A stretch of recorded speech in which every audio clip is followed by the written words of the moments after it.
Rolling. Welcome. Welcome to the Endless Honeymoon podcast. I'm Moshe Kasher. I'm Natasha. She's back, you guys. I have my wife back. And we made love every hour on the hour since she's been home. I actually had this really beautiful, restful solo vacation, and I got home and just immediately got into a bad mood. We are approaching divorce. No, but I was like, I got you in a bad mood. I was so excited to see you. No, you didn't get me in a bad mood. I just it felt like I was back to reality. Your family. No. Ouch. Zing. No, not my family. Just I don't know. The world. Tosh, I got an idea. Also, when I'm away from our child, I don't feel as guilty about her not being with other kids, and you know what I mean? Out of sight, out of mind. Tosh, I got an idea. Yeah. Let's get in the RV and go on an extended stay America trip around America, staying at various extended stays America. That sounds like a lot of work. Okay, so that's a no? No, I'll do it. Let's go to Hawaii. We'll give our child sodium pentothal, make her sleep for 8 hours, put her in a chamber. You and I will get one of those hazmat suits, but we'll have a hose going from your breathing tube to my breathing tube so we can breathe each other's air. And we will wrap ourselves up in a plastic quarantine zip tent, and we will fly to Hawaii. Okay, I got a third idea. Let's get in the RV and drive to Sayulita, Mexico. It's a mere 24 Moshe has been trying to pitch us driving to Mexico for the past 2 weeks. Through Sinaloa. It never sounds like a good idea. Through the footlands of Sinaloa. It's only 26 hours. I think it would be We fun. have a 2-year-old. Yeah. Your RV has broken down before. It's COVID. Would you want to get first of all, we would imagine the RV breaking down in Mexico. There's COVID. We don't speak Spanish. Mm-hmm. That doesn't sound fun. I hear you. Okay, Tasha, with a 2-year-old. I got an idea. It actually sounds very dangerous. Okay, I got an idea. So no, I'm not doing it. I'll go to a park or whatever you were Let's go to a park. You and me, park. I'll do that. All right, Tosh. You seem like you're in the right headspace to get this party started. I'm actually excited because we have a guest. We have a great guest. I can take the focus off of myself. And also, she's so cool. I've always looked up to her. The and legend. Also, wait, hold on. Let me just say, I also am really excited to just hear her take on what's happening and how she's feeling. The legend. Can I say it now? Yeah. The legend. Legendary Bay Area-based stand-up comedian. I mean, she's done it all. She truly is. She's a heavyweight. She's truly a legend in this game. Let's get in touch with the one and only Margaret Cho. Hey. Hi, Margaret. Oh, hi. Hi. You look so cute. Hello, Margaret. Cool house. I know you live in a gothic chamber. No, she just has crown molding. Oh, look at her chihuahua. Who's Margaret, that? You have the cutest dog. I have 3 cute dogs, but yours is so much cuter. This is Lucia Katerina. I mean, this is Blanche right here. She's a little bit of a plain Jane. This is Pablo. He's got emotional problems. He's from the Mission in San Francisco. Oh. And then we have Mayor and then Cutie. Here's Cutie. She's got an IMDb page. Oh, it's so cute. They're so beautiful. Does Luchita, is that how you say it? Is that her name? Lucia. Lucia, does she have an IMDb page? I don't know. I don't think so. I mean, I don't like her to do any showbiz, and she doesn't like Instagram or any kind of social media. She's really against it. On what grounds? She sounds cool. What are her ethics around social media? She's just why are you always looking at your phone? And then she'll get right in between me and my iPad and just put her nose in. And she hates the phone. And I got her one of those chewy iPads, a stuffed iPad, but she's never played with it. She hates it. She hates devices. and she just doesn't like anybody not paying attention to her fully. I would say Pablo checked out of technology when the BlackBerry was phased out. He loved the BlackBerry. He called it the crackberry. Yeah, the crackberry, Yeah. classic. A true classic. That's so funny. Margaret, Margaret, we really want to know. We want to know what is your take on everything? What are you thinking? Are you feeling good about things? Like, I feel like I'm just so depressed about comedy and the world in general. I need to deflect to somebody else. I know, it's so sad. I've been eating a loaf of bread a day because I started baking bread, and I took a focaccia class last night online, and I'm taking a ciabatta class on Monday. is it the same guy? Yeah, it's different people, but it's like a collective. Uh-huh. The Slow Rise Pizza Collective, and there are a bunch of different disparate chefs and bakers all over the world, and they all get together, and they're trying to raise money for they were trying to raise money for Georgia, and for everything that's happening there, and they're also getting to make bread, but I'm eating so much of it. For what, to just support the Coca-Cola company in Atlanta? Or? It's just What's the secret to a good ciabatta? Yeah, great question. I think diastatic malt. I was going to say diastatic malt. I was going to say that. Do you guys remember that comedian from the 80s, Andrew Diastatic Calais? Anybody? No? Okay, I'll leave. Margaret, I have a question for you. Oh, yeah, Moshe. All right. This might be too personal. We can also cut this out. Yeah, we can cut it out if you don't like these kinds This of is not live. hard-hitting, personal Barbara Walters-esque questions. Okay. But you're kind of like a sex guy, right? Yes. Has it been difficult to find mating partners in this quarantine era we're living in? Well, I have one. I have a You have a permanent quarantine Valentine. And our relationship has really blossomed in the lockdown. And so it's been great, but we don't live together, which I also think that sounds perfect. Perfect. So see, that's what I'm talking about, Moshe. Oh wait, you want me to move out? No, Margaret, I just went away for like a 5-day vacation because I had to quarantine, but then I decided to try to make it into a vacation. I was away from my family, and I was just watching whatever I wanted every night and like following my bliss and listening to music and writing and, you know, just kind of doing my own thing. And I loved it. And then she got home and she's not happy, Margaret, is I guess the point of what she's trying to say. No, I'm just saying that separate spaces give you that space, and then you spend 2 days together, spend 3 days together. It seems very ideal to me. That's all. It is. But it's hard because we're so used to traveling all the time. So it's very strange to have all of this time uninterrupted at home. I mean, because have you spent this much time at home ever? I had never. There is something about your DNA gets molded after, I don't know, probably 10 years on the road. Your DNA is like permanently altered where you're like you hate traveling, but you're very uncomfortable. Every time you're on the road, you're like, all I want to do is get home. And then you get home, you're like, I got to get out of here. Like, why have I been here for so long? I used to like being in a hotel by myself for 3 days. I loved it too. Yeah. And by the way, I'm not saying that I don't want to live with my family either. I'm just like, I think I'm starting to learn that I just need some space, you know, like, yeah. No, I just mean as a creative person. Like, I don't understand how you can be creative in a pandemic, like with a family when there's like absolutely no space. You're not going anywhere. Do you know what I mean? Like, it's just hard. It's hard. I guess I'm asking you for advice. Margaret, can you come over and help? Yeah, I can help. I think it's very strange because it's also that time seems to be very fast. It goes by way faster when we're not traveling and experiencing hotels and, you know, like going on the road to be, you know, doing our work and then coming back. And it's just everything seems really truncated. Like it's all sort of one day and next day and it goes going by. And there's always excitement though. And there's always. No, but she's saying the opposite. When we're home, it becomes this long day. Right.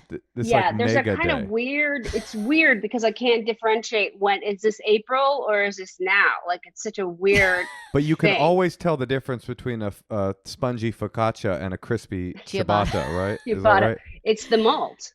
It's got to be the diet. But you're right, Moshe. It's just everything's turned into a mega day. Well, yeah. I mean, I think you're right, Margaret, that there's something weird. Like, it does feel like yesterday that we were thinking this is going to end in a month. Right.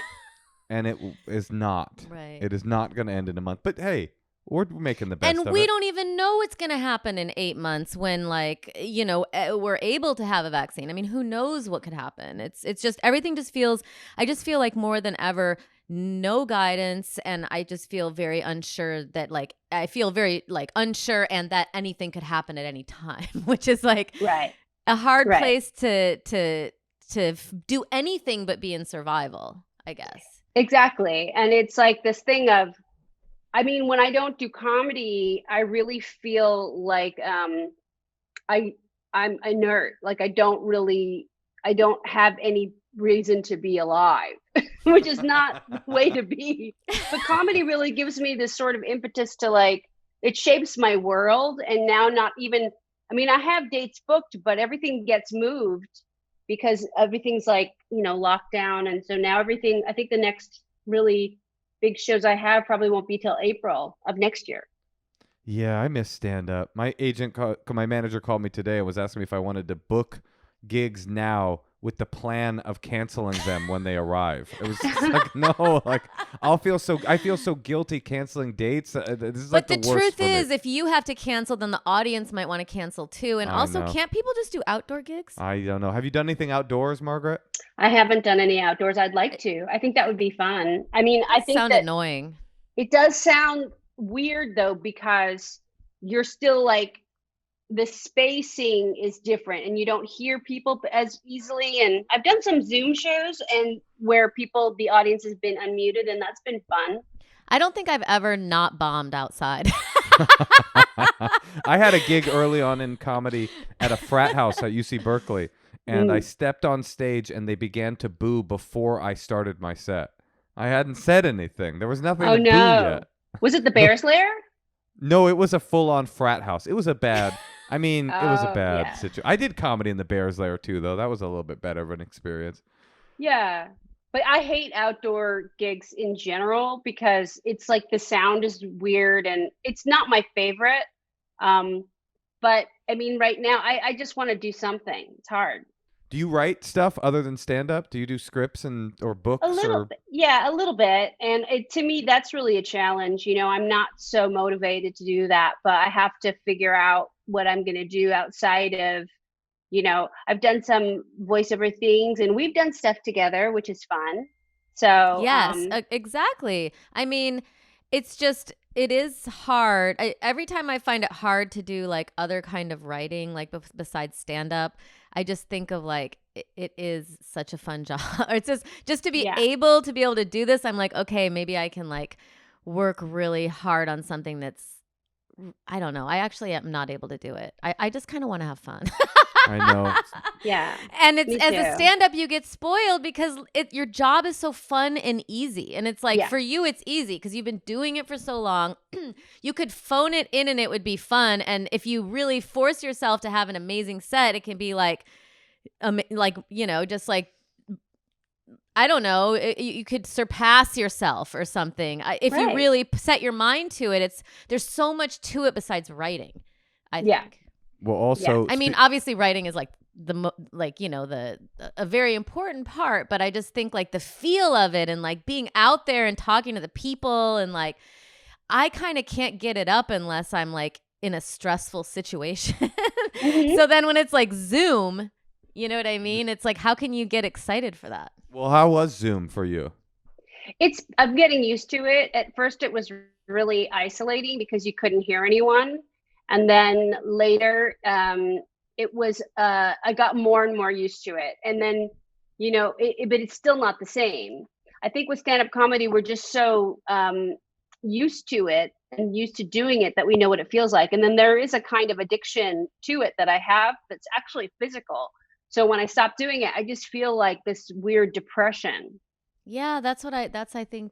Nothing a little bread won't cure. That's what I No, always that's say. true. What? Well, I don't know why Margaret's making me feel like she's like, like my therapist. No, but this is the most enthusiastic I've heard you talk about stand-up in the entire time you've been married. So Margaret, you're doing good. The Lord's work here. Good, very good. Well, because it doesn't sound fun to me to get on a plane or do a Zoom comedy show. So I'm like, I'm not interested. Well, but anyway, I think Margaret has such good advice. Maybe we should call some people. I think that's a great idea. All right, here we go. We're going to call Kendall in New York City.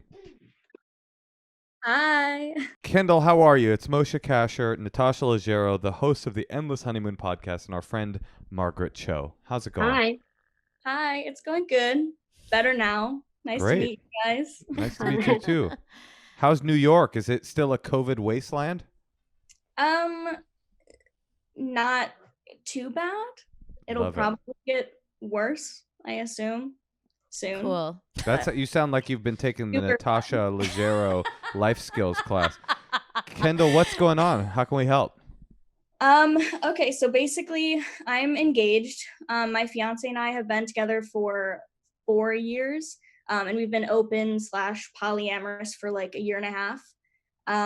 That's all great. Our relationship is the healthiest and happiest it's ever been.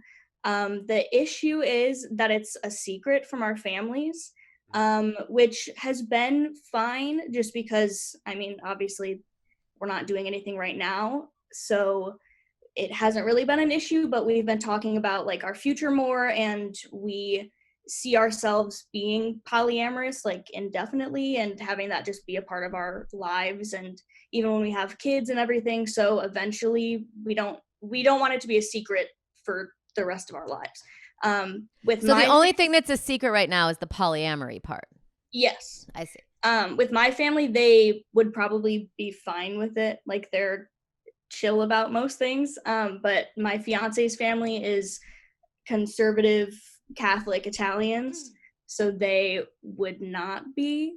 They already are like, even when he'll wear, like, my fiance will wear floral pants and they'll lose their minds. So it's tough. To their credit, I don't know if I would love the floral pants myself, and it's not about Catholicism, but I do have a question. When you say polyamory, do you mean it like truly like you're going to have like love partners, like long-term love partners, or do you just have a kind of sexually open relationship? Right now it's been mostly just sexually open. My fiance had a boyfriend for a little bit, but it did not get serious. But eventually we would like to have like love partners. Which forces the issue of telling somebody, because they'd be like, who's Chad over there and why is he always hanging out on the couch? I mean, that's my dad's name, so. I personally don't think there's anything wrong with not telling your parents what you're into sexually. That's my thought. It's like, what if when I met my parent, I explained to my parents when I introduced you that you like me to like touch your asshole. And why are we bringing that up? But I'm just saying, it's like, why? It's as stupid to like say that you're polyamorous and that you guys all want to fuck other. I don't know. I would rather not, like, they'll probably be dead by the time you guys actually find a partner that's going to be like interfering with your lives. Well, that's what I was going to say too, is there's a difference between keeping a secret and not telling someone something. Like they're not mutually exclusive. They don't have to be shameful secrets in order for you to be like, that's part of my life that I don't really think the Catholics in my life need to know. Margaret, what do you think? Well, there's different like kinds of things about coming out and the different stages of coming out that I think are important, not for the family necessarily, but for ourselves and our identity as poly and as also queer. For me, I was in a poly marriage for 12 years, and we got divorced not because of the polyamory was actually the most successful part of our relationship. We got divorced because of drugs, which was not the successful part. But so just don't do too many drugs. But that's the only issue. But I think that like there is something to coming out that really sort of solidifies your engagement with that aspect of your life. And that's why sometimes people do want to share that with their family and be open about it, just because it's a more of a self self-awareness, growing up into my own truth kind of being. So it's not so much about keeping a secret or keeping it apart from anything. It's just that you want to be able to be fully yourself everywhere you go. I think that's a well-made point. And So much better than my advice. And well taken, too. I think, Margaret, I stand corrected. Kendall, is that true for you? You think, like, there's a part of it that is, it's not just about not keeping a secret, but it's about being truly who you are and sharing that with your mutual families? Yeah, and that's kind of why I sent you guys the email with the question in the first place, is because for I mean, up until this point, up until recently, it's been just a sexual thing. So obviously we were like, we don't need to tell our families because, like you said, they'll be like, why the fuck are you telling us this? We don't care.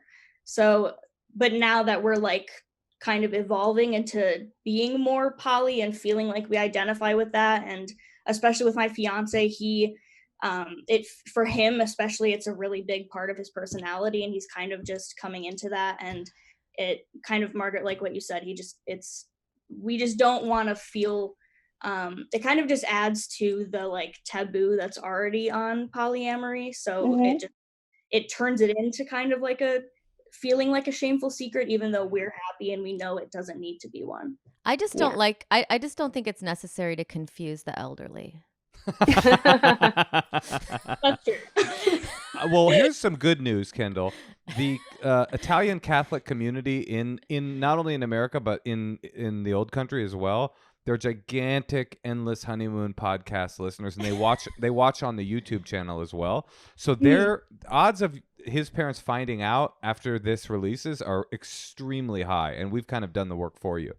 That's what I was hoping. I was hoping you would just announce it and I would have to do zero things. So it is kind of more what Margaret's talking about. It's like it's a especially for your partner, it sounds like it's a coming out, not just of being poly, but of being queer and just of truly fuck the elderly. Tell them who you are. Well, let them deal with it. Honestly, if you guys are poly enough, if you're open enough, you will fuck the elderly.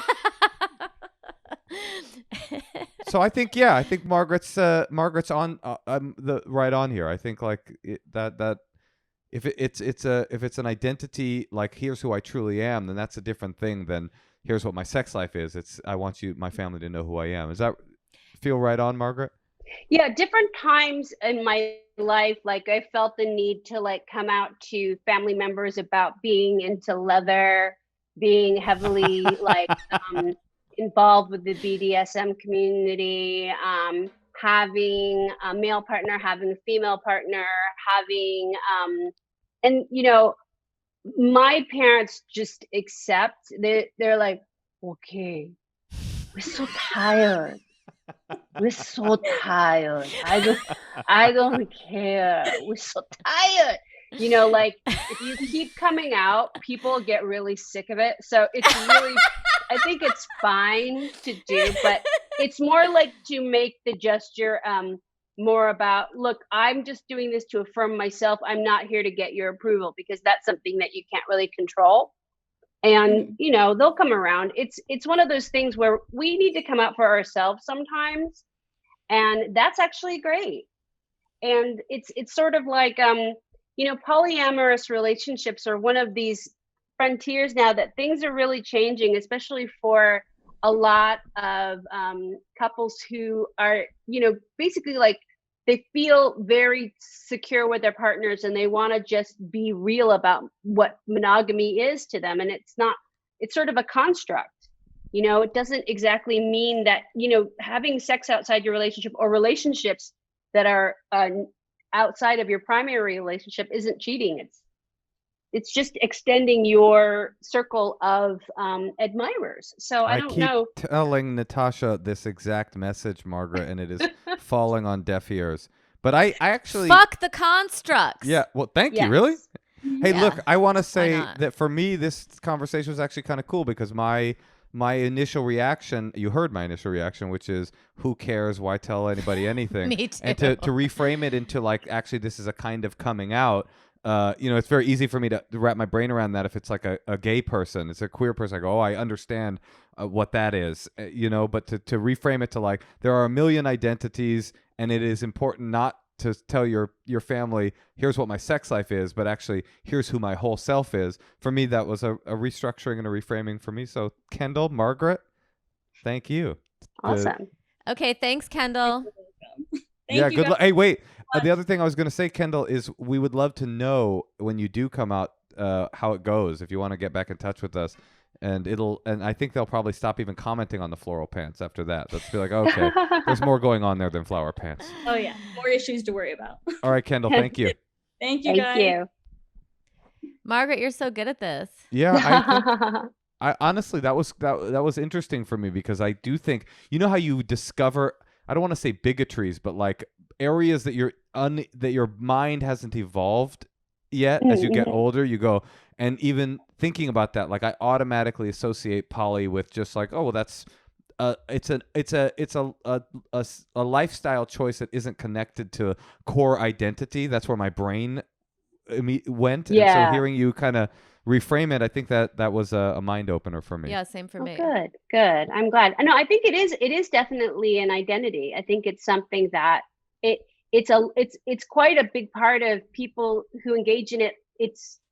It takes over your life, because a lot of time is spent kind of negotiating that, and being in a relationship that's open is challenging, because you're always sort of examining your emotional life and their emotional life, and it's tough. So it becomes a big part of who you are.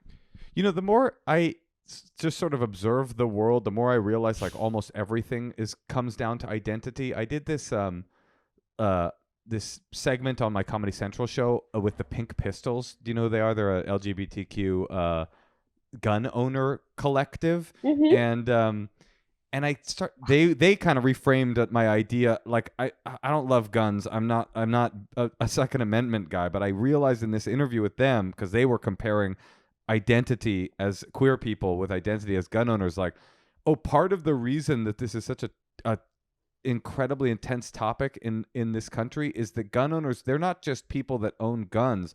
They are like, it is who they are. And so when they hear we're going to change gun ownership laws, they hear we're going to take your identity away. And that is like, that's a much bigger conversation than we're going to make new laws about what you can and can't buy. So yeah, absolutely. Anyway, Margaret, do you want to do one more call with us? Yes, of course. Let's call Grace in Chicago. Chicago is my We're watching the Frank Sinatra documentary.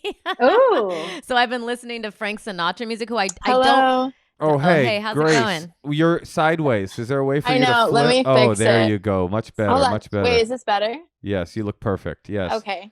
Hey, Grace. It's Natasha, Moshe, and our friend Margaret Cho. Hi. Hi. How are you? Good. Grace, did you do your hair for the podcast appearance? Because it looks pressed. Oh, yeah. Well, I'm a hairdresser in training, so it had to look good. It does look good. I would employ you if we were not under a severe COVID-19 lockdown. That's fair. Thank you. Great. So what's up? How can we help you? You've got, a lot of amazing people here. And 4 dogs. So I've been seeing this guy recently, and it's my first real fling since a big breakup. So I'm really excited, but there's one problem. He doesn't go down, he doesn't want to go down on me. Break up with him. Bye. I mean, okay. Thank you for calling in. We do appreciate it. What does he say? So I've tried to have a conversation with him about it, because I'm really open about sex and stuff. And he is so he just thinks that, I don't know, he just thinks that I'm more sexually advanced than him, or he thinks I'm just more sexual.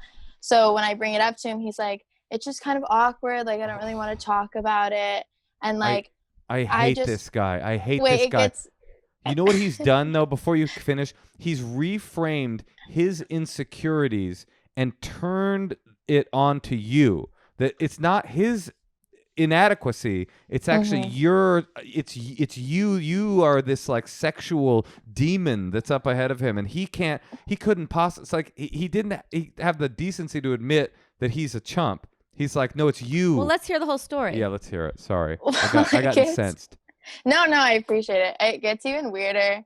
And like if this is like, I don't know if he's telling the truth. It's hard because so many men do like lie about it or whatever. But he was saying that he literally can't do it because if he sticks his tongue out, he gags. Like he'll literally, like he has a gag reflex. Margaret? It's like, Well, I mean, he doesn't have to stick it out. He can just kind of, you know, snuffle in there. Like he can just kind of, you know, I think he's not really understanding what cunnilingus is.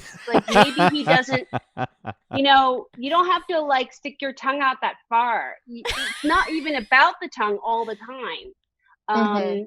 It's more just being open to please your partner the way that he should. You know, he should be trying.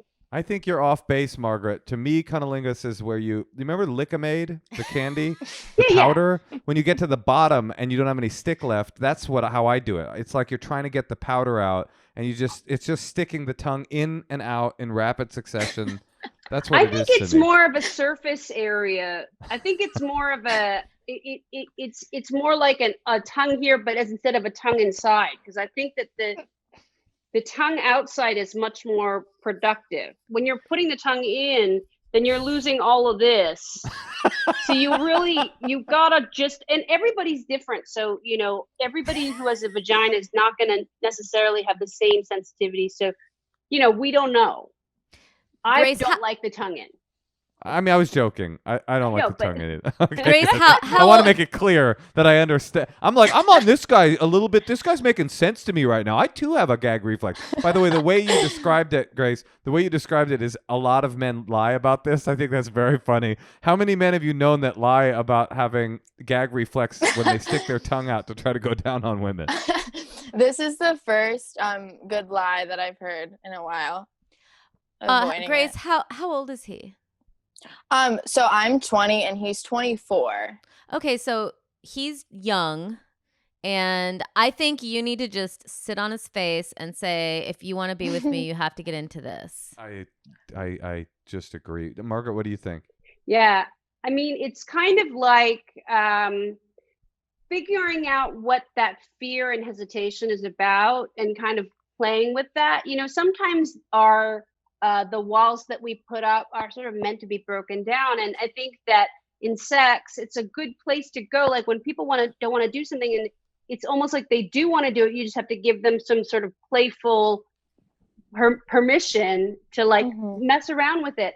I mean, if you're really attracted to each other, something like that could feel natural, but it's hard when people set down those limits. Like I can't do that. Like it's very, it's strange not to be supplyable, you know? Can she say that to him, Margaret? Can she say it's weird that you say that to me? Like, I want this to be a relationship where we find out things about each other, or I don't know. Like, it's hard to vocalize, I guess. No, it's just kind of about how willing are you to kind of figure out what the fears are and actually get some sense of intimacy with him. That's outside of even like sex, but it could be sexy just to talk about sexuality and each other without having sex. So like take that sort of thing. We're not going to do it right now, but we just want to talk and then sort of see if that talk will get you guys turned on enough to want to try something like fun, you know?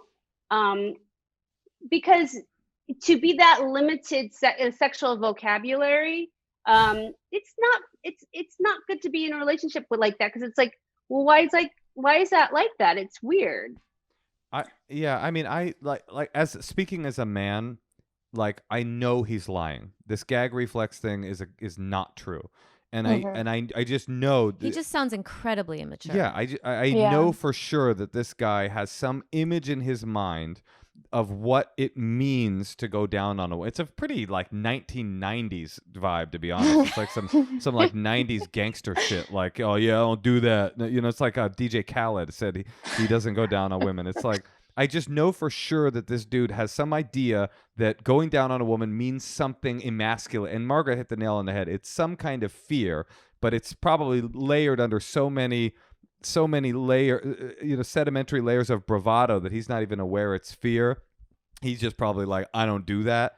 And the gagging thing, it's just bullshit. And to me, like, and rude. but what Margaret's saying is so generous and so kind, helping somebody along on their sexual journey. My instinct is I don't feel like you're responsible to help a selfish lover get to the promised land. But you know, if you were more like Margaret's I think a kinder spirit than me. My instinct is cut that gagging tongue loose and find you somebody that'll do what you like. I actually did what Margaret said, and I really liked her advice. I like wanted to like work Just through now? it with him. That was so quick. Yeah, it was so quick. Is he right down there between he's your legs right actually now? down Oh, amazing. He's actually down. Do you hear him gagging? Yeah, it's really. That turns me on to hear somebody gag. So we've all got different things. And it just because I also wanted to know, like, there's a reason why we do what we do, and like I don't want to like knock on anybody for maybe there's a reason why he's saying that, you know, but it just seems like it's not going anywhere, and I'm kind of getting blamed for just having a higher sex drive than him, and it's just hard. Like I feel like I've done like the considering and like being open with him. So what do I do now that I've had that conversation, you know? Is it like because I have a higher sex drive? Should I find someone who matches that? No. No, drive doesn't have No. anything to do with it. It's that he's got a lot of layers of like cultural bias against this idea. And it could be like family, it could be sort of like old sort of religious stuff, who knows? Mhm. But it's not you, and it's not about drive. That has nothing to do with it. And having a good sex drive is important anyway. It's for the generation of our lives, and also just for fun, you know. It's like, why not? Yeah. So it's weird that he would try to frame it that way, but that also could be social like training over, you know, many generations. Who knows? That's very toxic, though. Very toxic. It's just like it's the clearest iteration of slut shaming. It's as fine a point of slut shaming as you could find, right? It's like he's got some blockage. And rather than say, I've got a blockage, I'm fucked up, I'm going to be real and honest with what's happening with me. Sexually, I have some sort of blockage. He's like, the problem actually is that you're too big of a slut.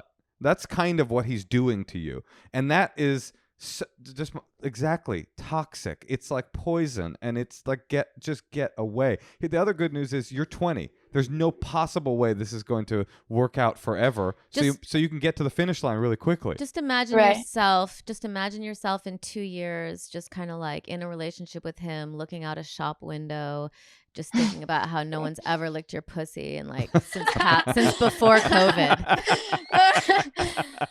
That's so depressing. That's where you'll be. So, you know, or unless try another one of these conversations and try to like go, if you do have a good enough connection, try to, well, I'm just saying if she's, I mean, I know she's 20, but like maybe he's cool. I don't know. He's not cool. I mean, he's obvious. Not that serious. Yeah, he's not cool. He is not cool. But it is that serious because it's like, it makes me so mad. Like the idea of, like as if a high sex drive is something negative in a partner. It's so insane that he's like, well, the problem. Oh, sorry. I didn't mean to cut you off. No, please. I was just going to say, this is something I really struggle with a lot of my girlfriends my age. We struggle with guys like a little bit older than us not having like the same sex drive, and it kind of getting blamed on us. You're saying at about 24 the testosterone dips pretty hard and you don't like to fuck anymore? I don't think so. I mean, like, is that the deal? No. Like, what about the women in the room? Like, did you struggle with that when you were younger? I've had a lot of experiences with men and them when I was younger, in particular, where they were afraid of my desire. They were afraid of my appetite sexually. And I think that there was a lot of underlying reasons for that, whether it was trauma that they'd experienced before, a fear that they would sort of be able to run out of energy or not be able to satisfy me. So it was this way of like trying to contain my power because they were afraid of it. And I think that you're going into a very archetypal conversation of where men are afraid of women. I mean, have always been afraid of women's power. And so that's another way where it comes out, where they try to control our sexuality. And you see that in the government. You see that with women, all of the sort of rape culture that exists. So it's real. And it's definitely intense around when I was like definitely like in my 20s. So it's something that does pass, because after like 30s, women and men sort of figure it out. But it's one of those things where we just mature faster, I think, at that age. Yeah, and I think that sexuality is just so important in terms of connection with someone. So I think that really needs to be there. Right. In a real way. And there are great guys out there. I mean, he might be talking about what's happening because he's hiding some trauma. There may be things that he doesn't remember about his past. Right. There may be things that he's reacting to that are much deeper than maybe we realize. If he's worthwhile to spend time with for you, then maybe it's worthwhile to figure out what that is. I will also say it has happened to me twice where the guys kind of accused me of wanting to have sex too much, and both times they were gay. So that's I don't know why that makes me feel better. Yeah, you should bring that up to him. He seems like he'd be pretty receptive to that conversation, actually. Oh, yeah, for Wait, sure. what I was saying when I was so ardently saying it's not about sex drive was what I mean is, I think, again, Margaret hit the nail on the head. It isn't. Ask the guy how often he masturbates. I'm almost positive it's at least daily, right? Yeah. And so it's not about how horny the guy is. It's just what Margaret said. It's about this whole language of you have a high sex drive is really like, I'm afraid of whatever it is that you are, and I feel inadequate. Right. It's not I don't get horny in the same way you do. It's I'm scared because you are a fully realized woman and I've never tried that before. And there's no better metaphor for that than going down on a woman, because you're supplicating yourself. You're not in a position of sexual dominance. You're in a position of I don't want to say submission, but it's a more submissive position. I don't think it is. To go down on someone. I think it is. Yeah. Oh, I thought you meant. And so it's this thing of like, that isn't where I can be king. And Margaret, you're being very nice to the guy, and maybe Margaret's right because she seems more involved than me. My instinct is it's just not your responsibility to deal with somebody like that. Get out. Yeah. I think you need to just play him this podcast. Yeah. Yeah, you think so? I've been trying to get him to listen to you guys for a long time, and he just hasn't done it. So not a fan. Well, you know what? Maybe Moshe's right. He sounds like a piece of shit. Okay. Well, good luck, Grace, and I think you'll be fine. You have a parting shot, Margaret, before we say bye? I think, you're a beautiful young woman. You should be able to have the world at your feet, and you can do whatever you want. I think it's really important. But sometimes we do find people that we connect with and we really like. Sounds like you like him. So it's hard because it's like, what is that about? What is this about? Like, if you really like him, try to figure out what's going on underneath that. Like, can you like get comfortable enough to ask me, like, what are you thinking about when you're coming? Like, that's kind of the most important thing to know about anybody you're having sex with, is like, what is the image when you come? Margaret, I don't think I like this question. I love that. He's like, it's men. I'm thinking about men. No, he's like, it's shoving my tongue repeatedly in and out of someone's vagina. I don't know. That is a really intense question, Margaret, to ask a lover. That's very open and very intense. Surely it varies, but this guy needs to be kind of shocked like that. Yeah, I love it. I dare you to ask him, and get back to us and tell us what he says. I will. Oh, I just wanted to say, Natasha, my hometown is Rockford, Illinois, too. Oh, that's cool. So God bless us. God bless you, everyone. Good we luck both out got there. Out. I'm glad you got out, honey. Yeah, you too. Bye. Okay. Thank you. Bye.